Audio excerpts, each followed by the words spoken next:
Good evening. Thank you for the opportunity to speak. Excuse me. My name is Rudy Bowker. I live at 37 Barclay Street, Bridgeport, up near Treeland. My polling place is Thomas Hooker School.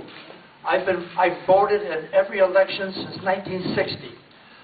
I was also a voting machine mechanic for the city of Bridgeport for about 6 years, and I also worked at Fairfield as a voting machine mechanic when they had the old mechanical machines for about 4 years.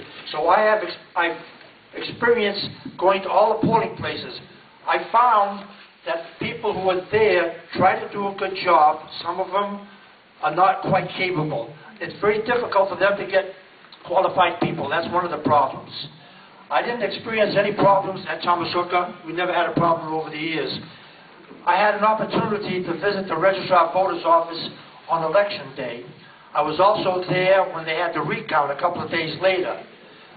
The media is quick to point out fault. Several other towns had some problems, but they seem to pick on Bridgeport.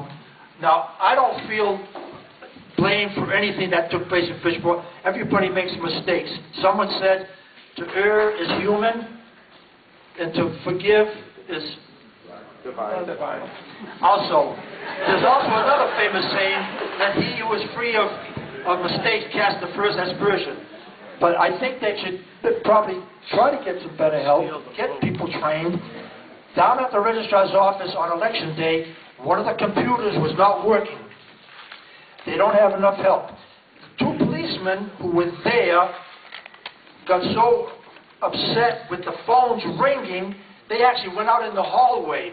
I invite everybody to take a walk down there on election day and see what happens. They do need some help down there on election day. It's a madhouse. I found out too that some of the people are to blame.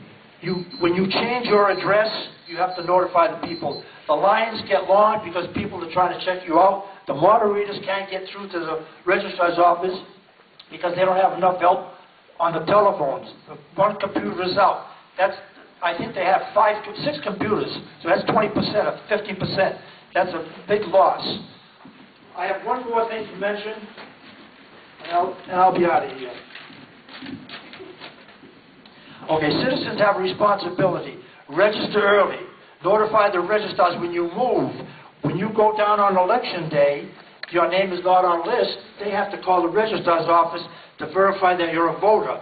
You have all year to check, get registered. Don't wait till the last minute. Poll workers not enough qualified and be found. I guess that's about it. Okay.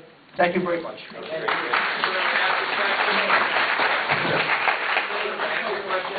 Sir, what?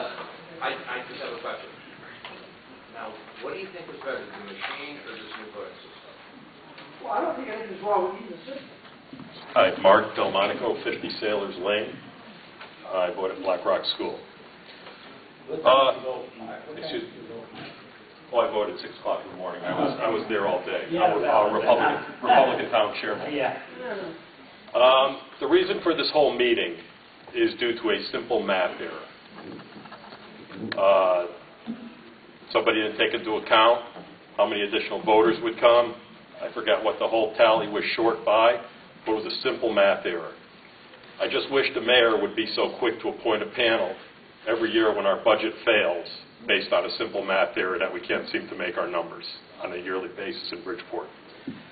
I was at the city clerk's, I was at the registrar's office Thursday night and Friday, Wednesday night and Thursday night and Friday morning.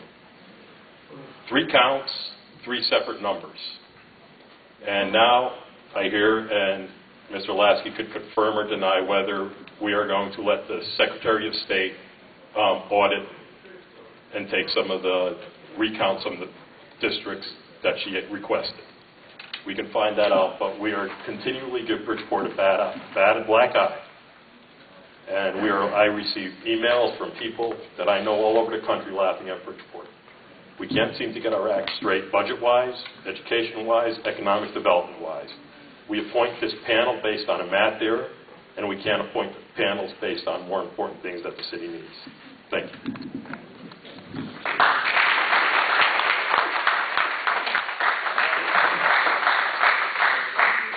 Mike Garrett.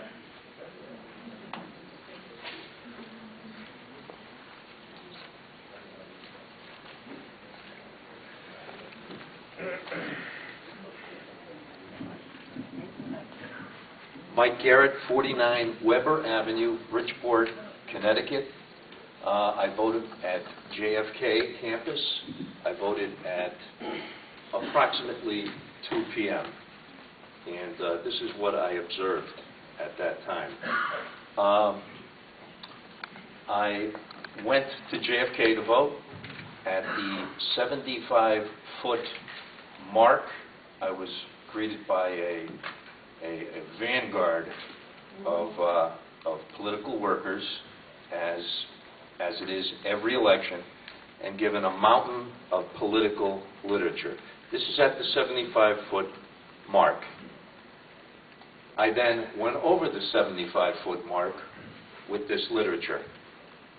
And at that point, I was in violation of the law, because you're not supposed to bring anything political into the polling place. So what I want to suggest is that we do what a town like Monroe does, and that is there's no literature handed out on Election Day. It's up to the good conscience of citizens who want to vote. And this way here, we won't have any kind of subtle intimidation or harassment. When I went into the poll, now this was at 2 o'clock, everything went fairly smooth because the ballots were still there. However, just to prove the point of the literature, as I'm going to vote now, as I'm going to fill in the bubbles on the ballot sheet, I was going to stop at one of the partitioned desks areas, and I could plainly see there was political literature right there. So I went to the next one. And this is a reason why it should be considered that that practice be stopped. What I would like to also suggest is a instructional DVD, perhaps produced by the Secretary of State's office, for especially moderators, because they're the captains of the team at the different precincts. That DVD would include the duties of what a moderator is supposed to do, and also different scenarios that could occur, including some emergency situations. What do you do if the machine fails? What do you do if you run out of ballots, which is exactly what happened? I think a instructional DVD could go a long way. And the last thing I'd like to comment is that so far we have a practice where you can actually vote without an ID.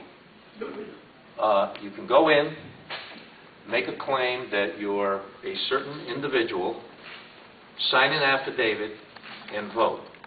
Now compare that with going to a bank, saying you're John Doe of 123 Maple Street, because, sorry, I don't have an ID, and the teller says, okay, fine, just sign this affidavit that you're John Doe of 123 Maple Street, and we'll give you your $1,000 withdrawal.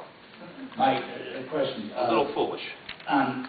In that situation, is the ballot a provisional ballot, or do they give you the regular ballot? Do they give you a separate ballot if you come in and you don't have ID? I believe it's provisional. I think someone else might be able to add to that.